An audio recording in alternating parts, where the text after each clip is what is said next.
Hey, hi, hello everybody. Let's talk dragons. Smaugust, similarly to Inktober or Mermay, is a monthly drawing social media tradition where, throughout the month of August, artists commit to drawing a dragon every day.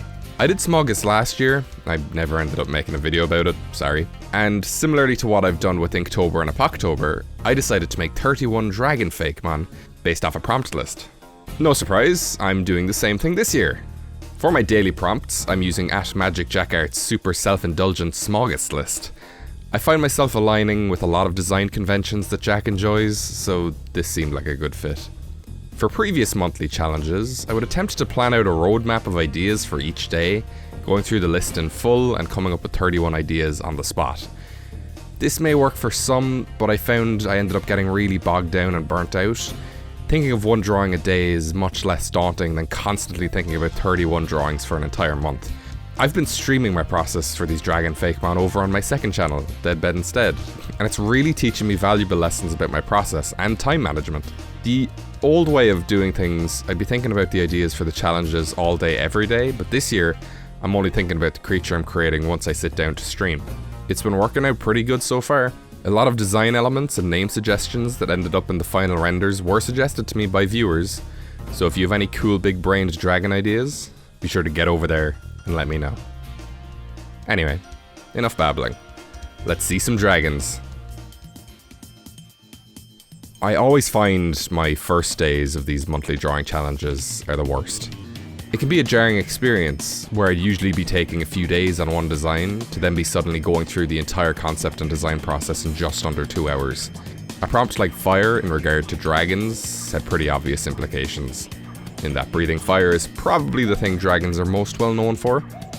With the help of chat, we determined what if this dragon exclusively put out fires, instead of causing them. A fire brigade water monitor lizard with heat-resistant skin and reflective scales? Seemed good to me. Gizzard is good conceptually, but it leaves a lot to be desired. The hose tail was an aspect reincorporated from my water starter. Again, day one is always rough. You gotta get those creative juices flowing somehow. Also, its reflective scales kinda look like a bathing suit. I am a fan of the face though, with it resembling a headlamp and a gas mask.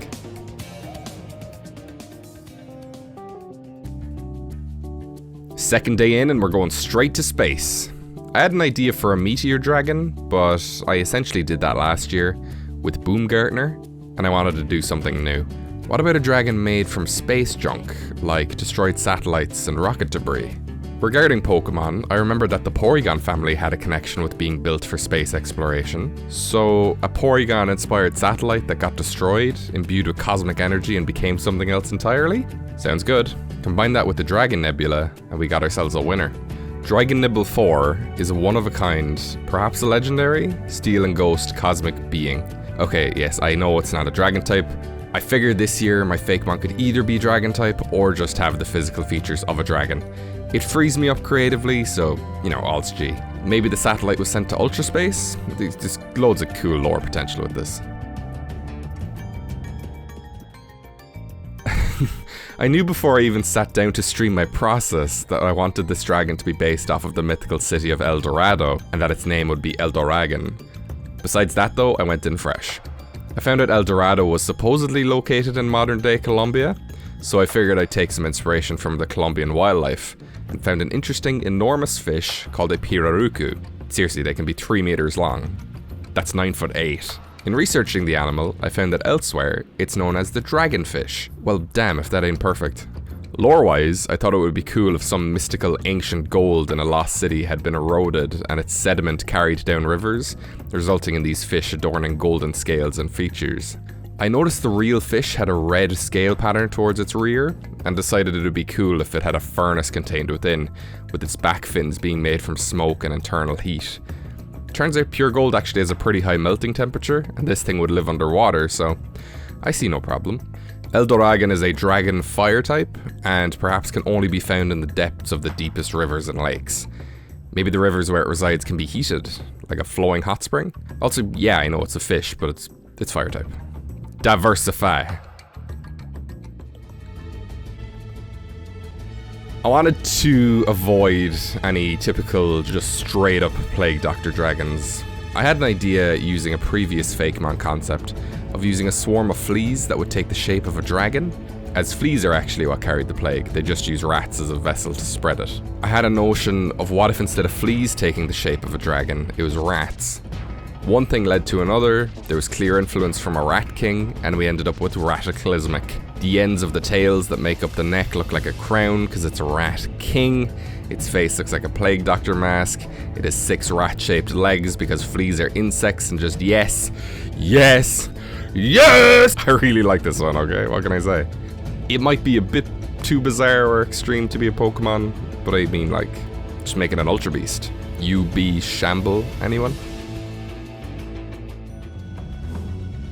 This one gave me fierce trouble getting a concept. In terms of Pokemon, prehistoric will bring to mind fossil Pokemon, and dragon, that's just Tyrantrum. Not to mention dragons aren't real, so dragon fossils, not likely to find much on those. How could I combine these two conflicting ideas?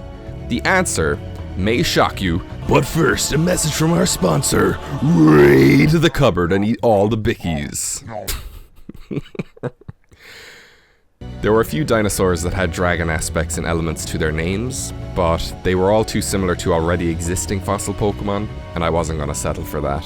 After researching, it ended up becoming a tie between 2 supposed real-life dragon fossils. The bark of Lepidodendron, the scale tree, which looks like dragon scales, or the skull of a supposed dragon found by a town, which then inspired the architecture of that town, just for science to determine that it belonged to a woolly rhino. The latter one, of course. Dinosaurus, with steel fiber wool, is about as far from a dragon as you can get.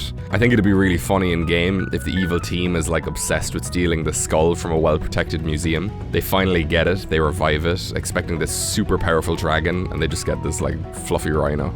Its body and wool resemble the lindworm, which is supposedly what the skull was of in the town that found it, with its long hair covering up its hind legs.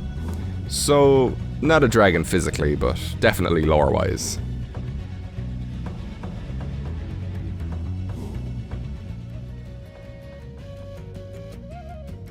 Day 6 isn't confusing at all. I was having some pretty bad burnout this day, mainly because I had spent about 7 hours editing the Q&A video before sitting down to stream. Not really a good plan. Researching animals that sunbathed and wanting to stay away from reptiles, I settled on a hippo. Then I discovered a dinosaur called the Hippodраco, which means horse dragon. Part of its name also means shield. I had this idea to make a hippo-esque dragon with some shield-like teeth, but again, burnout. I eventually ended up making this small muddy boy with a big heart and even bigger teeths. Would a reptile cover itself in mud to cool off? Not likely, but sure, look, it's Pokemon. It's the one I felt the worst about drawing, but you know, looking back on it, it's not too bad. Maybe if I could mess with the proportions more, bigger teeth, smaller body, I guess we're all our own worst critics. Now, due to my scheduling with my job, Saturdays are the one day a week which I cannot stream my process. That being said, I ended up streaming anyway like an absolute mad lad. Because I didn't have a set time to do the design, I just worked on it throughout the day.